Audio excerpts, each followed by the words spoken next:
Plan de lectura, día 27, mes noveno. En Isaías 51 vemos nuevamente cómo el juicio anunciado por el Señor se entremezcla con palabras de misericordia para aquel que es su verdadero pueblo. Él llama a su pueblo entonces a estar atento a sus palabras, a oír lo que está diciendo, porque de él saldrá la ley y la justicia, dice, para luz de los pueblos. Y cuando habla el Antiguo Testamento de los pueblos, de las gentes, de las naciones, se está refiriendo a todos aquellos que no son los judíos. Y vemos cómo en Isaías constantemente se anuncian promesas de salvación y de luz para quienes no son judíos, y en este caso su palabra entonces alumbraría también al resto del mundo, su ley y su justicia. Y recordemos que, como nos explica Romanos 3, su justicia se revela de manera perfecta en Jesucristo.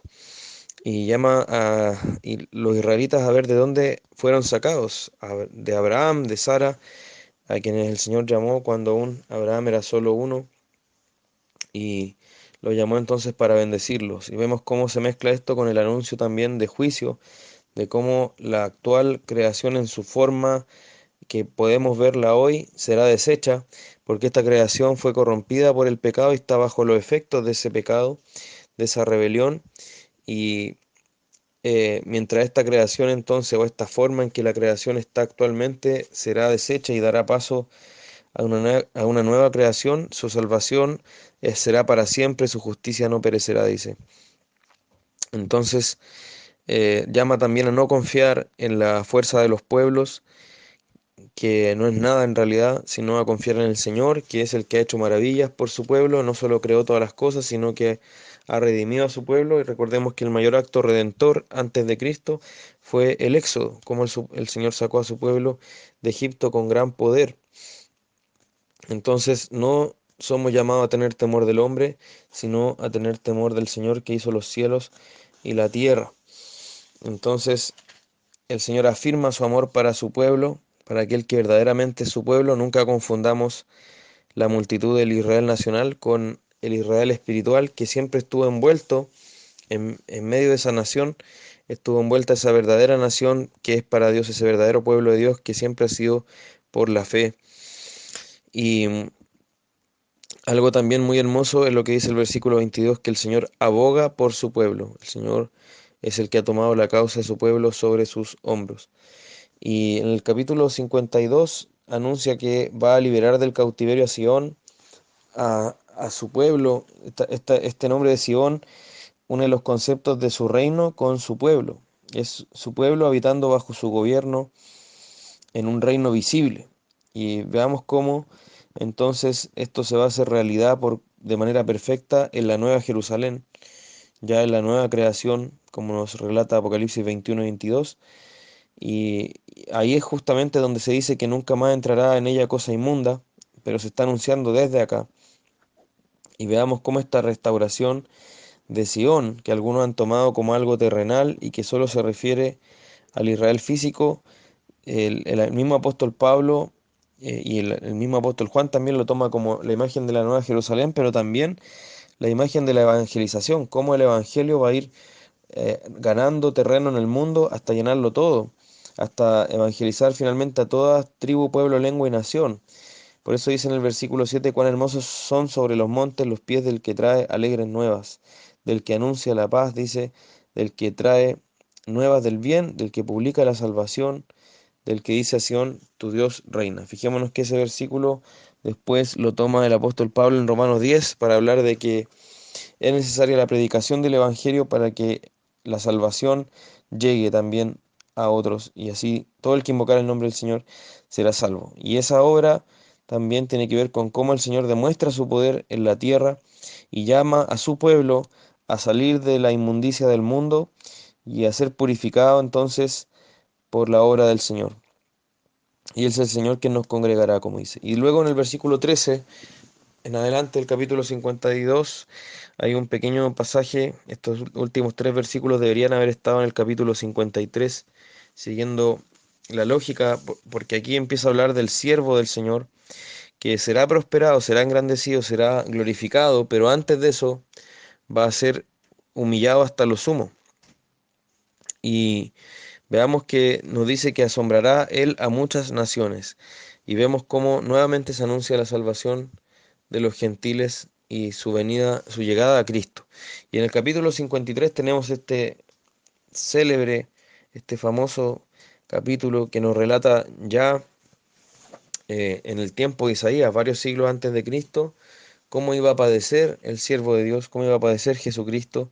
Y es maravilloso porque es uno de los relatos más conmovedores digo, del Calvario, pero fue hecho por un profeta siglos antes de Cristo. Entonces nos habla cómo Cristo fue despreciado, desechado, llamado varón de dolores, experimentado en quebranto, fue menospreciado, no fue estimado, él fue angustiado, fue afligido, eh, y él soportó entonces el sufrimiento que correspondía a su pueblo. Y ahí vemos que entonces el siervo del Señor, del que ha venido hablando, esto se refleja de manera perfecta en Jesucristo, no en la nación de Israel físico, sino en Jesucristo. Y el Israel físico fue solo entonces un anuncio de lo que haría el Señor. Y es como conmovedor, como dice acá, que Él llevó nuestras enfermedades, sufrió nuestros dolores. Esa palabra nuestro, nuestras, lo vemos a cada momento acá, porque todo está relacionado con la obra de Cristo, cómo Él se identificó con nosotros y cómo nos identificó con Él, llevando nuestras enfermedades, sufriendo nuestros dolores, siendo herido de Dios por nosotros. Fue herido por nuestras rebeliones, molido por nuestros pecados, el castigo de nuestra paz fue sobre él, y nosotros fuimos curados por su llaga, dice. Entonces, mientras nosotros nos descarriamos, él sufrió por nuestro pecado, porque Jehová dice, cargó en él el pecado de todos nosotros. Incluso acá entonces anuncia la doctrina de la expiación, de cómo el Señor Jesucristo cargó el pecado por nosotros y también la llamada sustitución, cómo nos sustituyó a nosotros allí en la cruz del Calvario. Entonces la actitud de él fue de humildad, de humillación, no abrió su boca, no se defendió, no evitó el Calvario y dice, fue cortado de la tierra por la rebelión de mi pueblo, dice, fue herido. Entonces él, aunque nunca hizo mal, aunque no hubo engaño en su boca, aunque siempre fue justo, él entonces murió junto a los impíos y se dispuso con ellos su sepultura, pero finalmente fue entre los ricos, ya que José de Arimatea entonces, cumpliendo esta profecía, lo sepultó en su sepulcro. Y esto es importante porque también se recalca que fue el Señor, el Padre, el que cargó en él los pecados nuestros y después dice también que quiso quebrantarlo y lo sujetó a padecimiento. Ahora dice que su vida fue puesta por expiación por el pecado y ahí una vez que él puso su vida de esta manera, dice verá linaje, porque dice arriba dice en versículo 8 que no dejó descendencia. Pero acá dice que una vez que puso su vida por expiación, verá linaje, dice, es decir, tendrá una descendencia, pero esa descendencia es espiritual.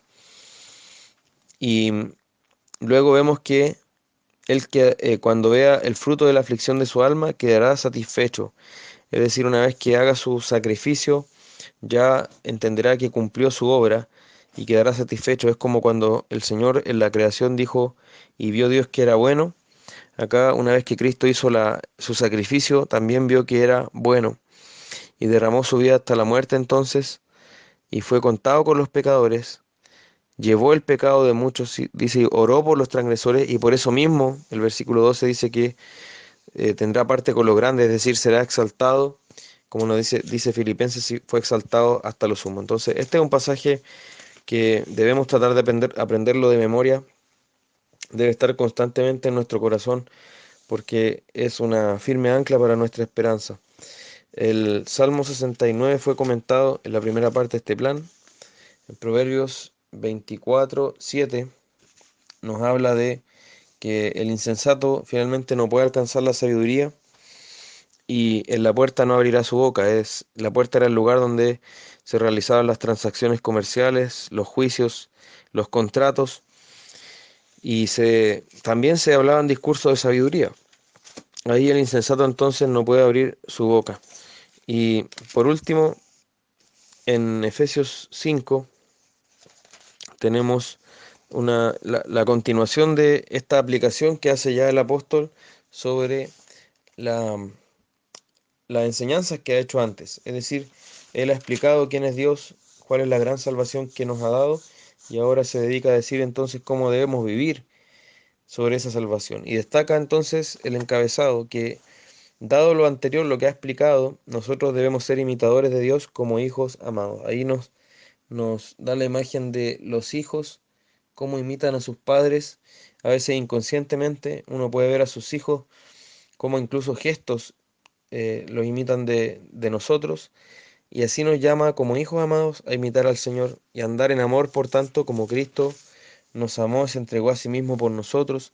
Ese evangelio entonces es el fundamento de toda nuestra vida práctica, de todo lo que hagamos. Por eso estamos llamados a ser puros, como nos explica antes, al principio, o sea, después de estas palabras, hay cosas que ni siquiera se deben nombrar entre nosotros, y eso lo repite más de una vez. Dice, ni aun se nombra entre vosotros, después versículo 12, vergonzoso es aún hablar de lo que ellos hacen en secreto, por tanto debe haber en nosotros pureza, integridad, apartándonos de toda fornicación, de toda inmundicia, de toda avaricia, y nadie nos engañe sobre esto, hermanos, dice acá el apóstol Pablo, y esto debemos ponerle mucha atención. Los que practican estas cosas, los que viven en esto, no heredarán el reino de Dios. Por tanto, debemos poner toda diligencia en andar en pureza, en no participar de las obras infructuosas de las tinieblas.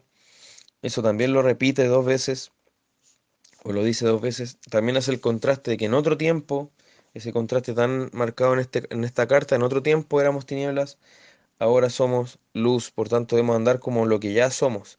Una vez más, fijémonos que nos dice, pórtense bien, hagan lo bueno, para que así ustedes lleguen a ser hijos de luz, sino que porque ya son hijos de luz, ustedes entonces anden como lo que ya son, anden como hijos de luz. Ese es el Evangelio justamente, por eso se distingue de la salvación por las obras, porque ya somos, ya fuimos hechos hijos de Dios, por tanto debemos andar como tales.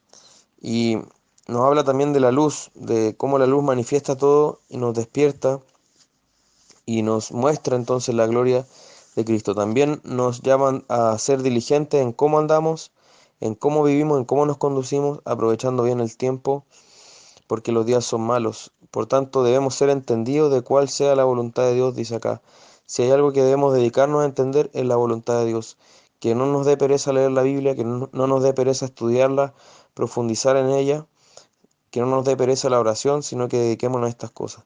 Y nos llama entonces a ser llenos del Espíritu, en contraste a lo que sería embriagarnos con vino. Eso sería lo que hace el viejo hombre, pero en lugar de embriagarnos con vino, seamos llenos del Espíritu, que el Espíritu nos inunde completamente, y eso va a hacer que en nuestro hablar se refleje la palabra de Dios, ya que vamos a hablar conforme a los salmos, himnos, cánticos espirituales. También en nuestro corazón vamos a cantar y alabar al Señor, y vamos a tener gratitud en nosotros, porque ese es el carácter también de quienes han sido redimidos. Agradecen en todo a Dios sabiendo que merecían la condenación. Y luego nos llama a someternos unos a otros en el temor de Dios. Eso implica humildad, esa debe ser nuestra actitud, la humildad, ver a otros como superiores a nosotros mismos, como nos dice Filipenses. Y luego aplica esto al matrimonio. Y acá revela un misterio, o lo que ha estado ya enunciado.